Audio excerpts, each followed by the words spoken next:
toutes les phases de son existence, et qui va utiliser tous les moyens, toutes les ressources de la science, de la philosophie, tout ce grand patrimoine que l'Église a absorbé, baptisé en quelque sorte, philosophique, et pour étayer ses arguments.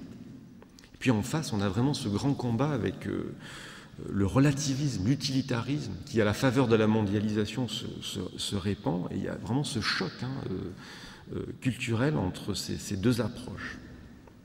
Et Benoît XVI écrit dans un discours à l'Université du Latran, « Le chrétien est continuellement appelé à se mobiliser pour faire face aux multiples attaques auxquelles est exposé le droit à la vie. Il sait pouvoir compter sur des motivations profondément enracinées dans la loi naturelle et pouvant donc être partagées par toute personne possédant une conscience droite. » Alors, il y a, parmi tous les livres que le Père Bernard nous a conseillé de lire, c'est vrai qu'il y a la Commission théologique internationale a sorti il y a très peu de temps, « À la recherche d'une éthique universelle, nouveau regard sur la loi naturelle », donc aux éditions du Cerf, et puis qui doit être téléchargeable sur le site du Vatican. Oui, Gérard me l'a copié. Voilà. Donc c'est un document exceptionnel. Vraiment, c'est la charte, je dirais, des laïcs qui veulent s'engager dans la société et qui touche à tous les sujets et qui vraiment explicite les fondements de la loi naturelle. Donc je vous invite vraiment à le lire. Et alors, le cardinal Ratzinger, en 2004, en fait, était à la tête de cette commission théologique internationale. Donc c'est lui qui a lancé les premiers travaux, et puis il a suivi, et pendant tout début de son pontificat, c'était sur 5 ans que la commission devait réfléchir à cela. Il a suivi, il a eu, je crois, donné 3 discours en tant que pape à la commission sur la loi naturelle, des discours qui sont à la fin du livre. La loi naturelle est vraiment comme l'interface entre l'Église et la société, la clé des relations entre l'Église et l'État sur toutes les grandes questions de société. C'est la promotion de la loi naturelle, la vigilance à l'endroit de ses exigences les plus fondamentales qui vont définir notre mode de présence en tant que catholiques dans le tissu complexe de nos sociétés. Et en même temps, c'est un tremplin pour l'annonce explicite du Christ, parce qu'évidemment, la loi naturelle, elle participe de la doctrine de la création, et c'est Dieu qui est dans sa grande sagesse, il n'y a pas de séparation. La loi naturelle et comme disait Luc, les lois spirituelles sont complètement unies. Benoît XVI disait d'ailleurs, nous devons nous émerveiller de l'esprit de l'homme qui est capable de découvrir les mathématiques.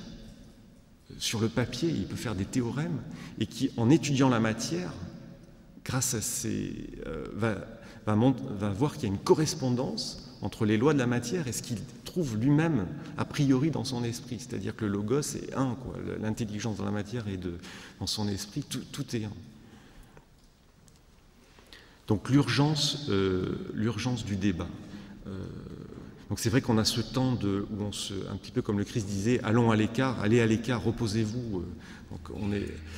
Et puis après, il faut vraiment sortir.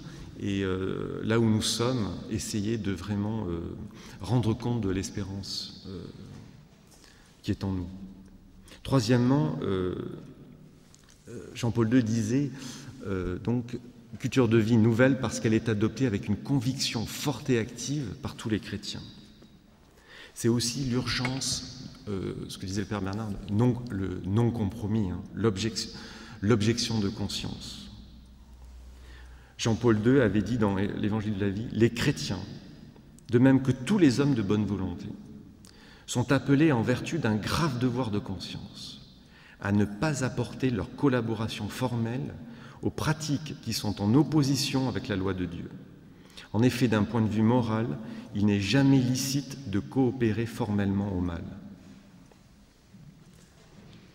Et le cardinal Ratzinger, dans la note que je vous ai citée sur l'engagement des chrétiens politiques de novembre 2009, dit la même chose. Lorsque notre action est confrontée à des principes moraux qui n'admettent ni dérogation, ni exception, ni aucun compromis, l'engagement des catholiques devient plus évident et se fait lourd de responsabilité. Face à ces exigences éthiques fondamentales auxquelles on ne peut renoncer, les chrétiens doivent en effet savoir qu'est en jeu l'essence de l'ordre moral. Tel est le cas des lois civiles en matière d'avortement, d'euthanasie, qui doivent protéger le droit primordial à la vie depuis sa conception jusqu'à sa fin naturelle. Et Jean-Paul II nous disait que, bien sûr, on prend le risque de l'incompréhension. Dans l'annonce de l'évangile de la vie, nous ne devons pas craindre l'hostilité ou l'impopularité, refusant tout compromis, toute ambiguïté qui nous conformerait à la mentalité de ce monde. C'est quand même des paroles qu'il faut relire presque chaque matin si on est confronté à cela. Donc il ne suffit pas de connaître la vérité sur le respect de la vie humaine, mais il faut agir en conséquence.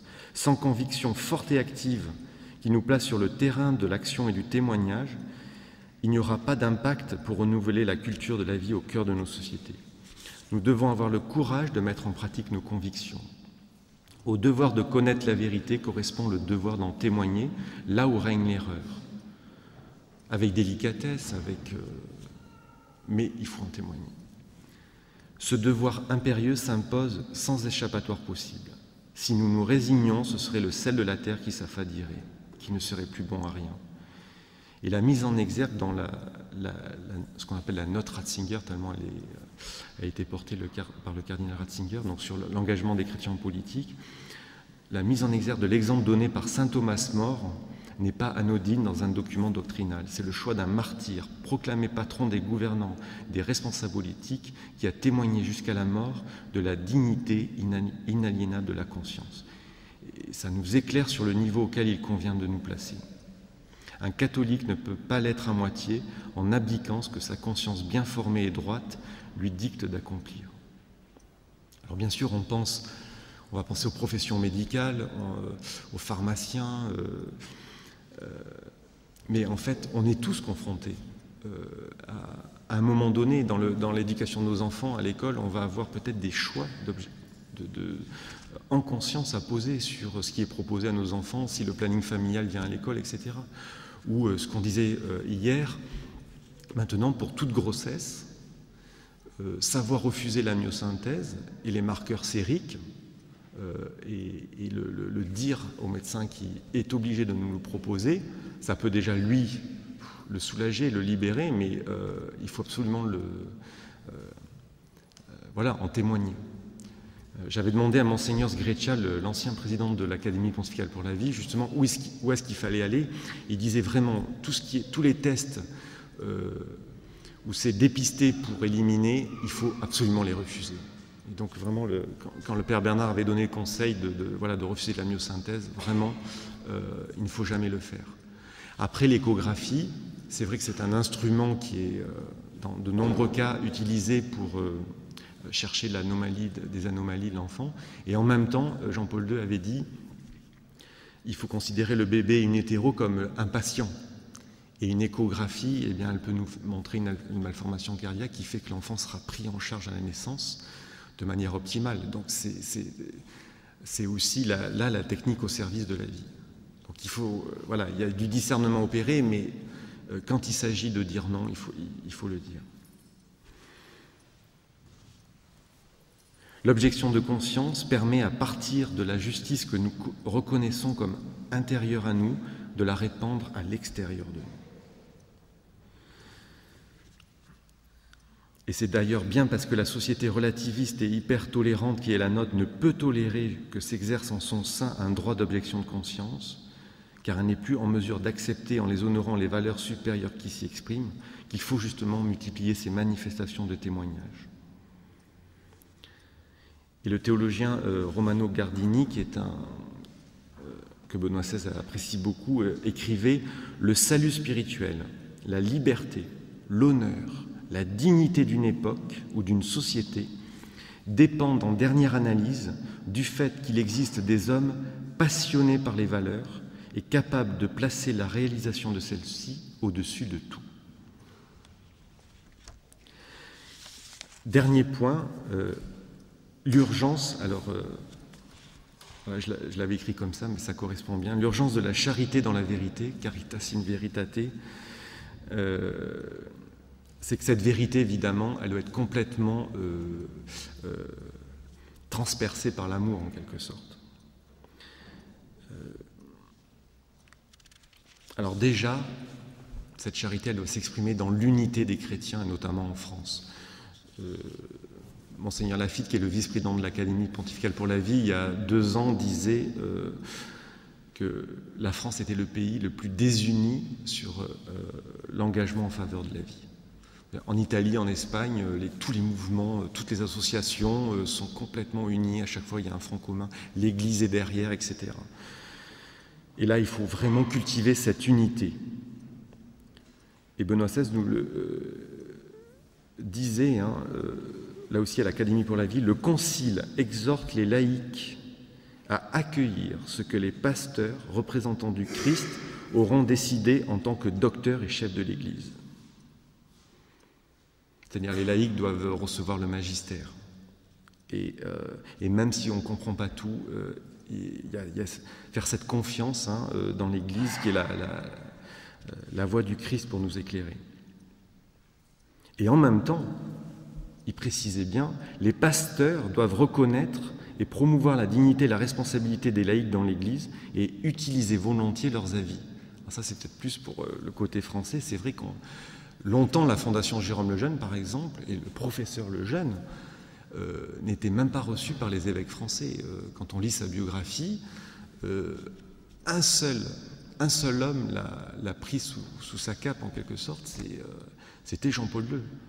C'était même le cardinal Wojtyła qui l'avait invité à donner plusieurs conférences à Cracovie, alors même qu'il n'était dans l'Église de France, il y avait un silence total, il n'était absolument pas soutenu.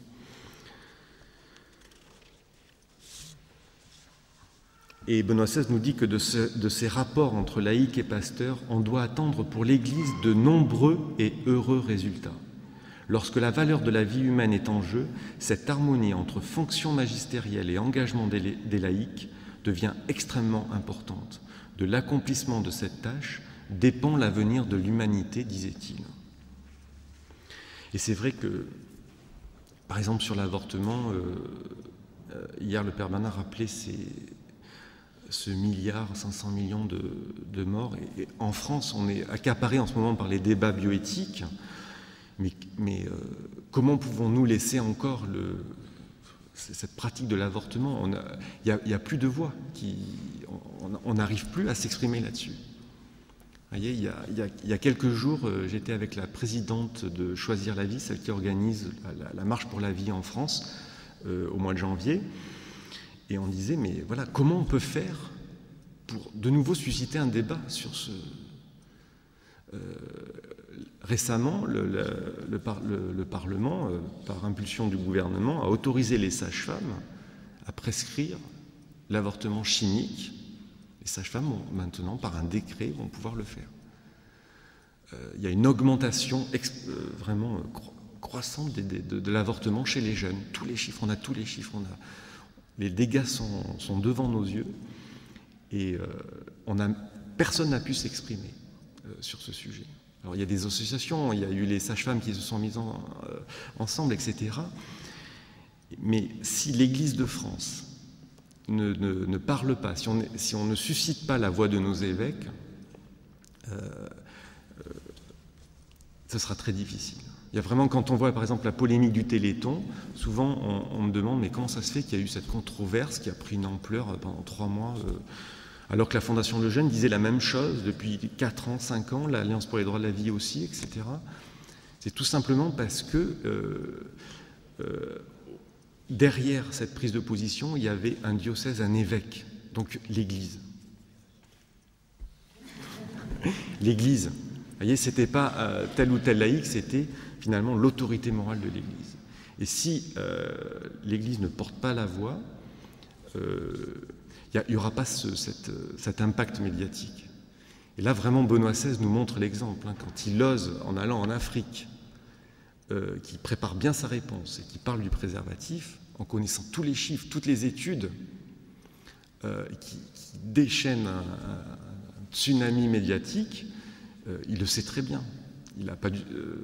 Ça a dû être difficile pour lui de le vivre, bien sûr, mais voilà, il nous montre l'exemple, il faut porter la voix. Et quand il offre à Barack Obama, le président des États-Unis, dignitas personae, vous imaginez quand même l'acte de courage. Est-ce qu'on serait capable, nous, en voyant notre député, de donner un texte voyez, où on s'afficherait comme ça? Voilà, donc, et en même temps, je vais conclure là-dessus. Ce que je vous disais hier, l'Esprit Saint va susciter pour incarner le bien, dans un évêque écrivait, parlait d'éthique de la dissidence au bon sens du terme, comme les dissidents comme Solzhenitsyn, etc. La stratégie de la dissidence consiste dans le développement de foyers de résistance. La fonction que rempliront ces foyers ne sera pas de s'opposer frontalement au pouvoir en place, mais de créer de multiples situations concrètes permettant le développement d'une chrétienté en acte. Chacune de ces situations, chacun de ces engagements contribuera au démantèlement de la société relativiste. La dissidence devient alors l'émergence et la multiplication de projets émanant des chrétiens qui agissent dans le monde. La puissance ainsi libérée devient un authentique contre-pouvoir, en ce sens qu'elle crée des points de résistance incontournables. Quand Padre Pio, Saint Padre Pio porte le projet de l'hôpital de la souffrance, en réunissant les meilleurs médecins italiens à l'époque, en demandant les meilleurs équipements, les meilleurs services, il y avait une structure hyper technique, performante pour les malades, mais avec une formation morale par derrière. Vous voyez, c'est ça. Et donc il en fait un phare de lumière pour tous. Et tout le monde connaît maintenant dans le monde. Et dans notre diocèse, il y a une délégation qui s'y est rendue, et la première chose qu'ils ont demandé, c'était des médecins en soins palliatifs. Où est le service des soins palliatifs? Et le directeur de l'établissement disant, nous n'avons pas de soins palliatifs. Comment ça? L'hôpital de Padre Pio, il n'y a pas de soins palliatifs, mais l'euthanasie, tout ça. Et non, tous nos médecins sont formés. Et dans leur spécialité, savent accompagner jusqu'à la mort. On n'a pas besoin de créer un département spécial. Tous nos soignants, infirmières, aides-soignants, voilà, sont formés à accompagner les souffrants jusqu'à leur mort naturelle. L'Église compte sur chacun de nous. Le Seigneur appelle chacun de nous personnellement, unis dans la vérité et dans l'amour. Et je conclus avec Benoît XVI, c'était pour l'anniversaire des 50 ans du traité de Rome. Chers amis, je sais combien il est difficile pour les chrétiens de défendre inlassablement cette vérité de l'homme. Mais ne vous lassez pas, ne vous découragez pas. Vous savez que vous avez le devoir de contribuer à édifier avec l'aide de Dieu une nouvelle Europe, réaliste mais non pas cynique, riche d'idéaux et libre de toute illusion, inspirée par la vérité éternelle et vivifiante de l'Évangile. Pour cela, soyez présents de façon active dans le débat. Unissez à cet engagement une action culturelle efficace. Que l'avertissement du Christ soit pour vous un encouragement et un soutien constant. Si le sel vient à s'affadir, il n'est plus bon à rien qu'à être jeté dehors et foulé aux pieds par les gens. Que le Seigneur rende fécond chacun de vos efforts. Qu'il vous aide à reconnaître et à valoriser les éléments positifs présents dans la civilisation actuelle, en dénonçant toutefois avec courage tout ce qui est contraire à la dignité de l'homme. Je suis certain que Dieu ne manquera pas de bénir votre effort généreux.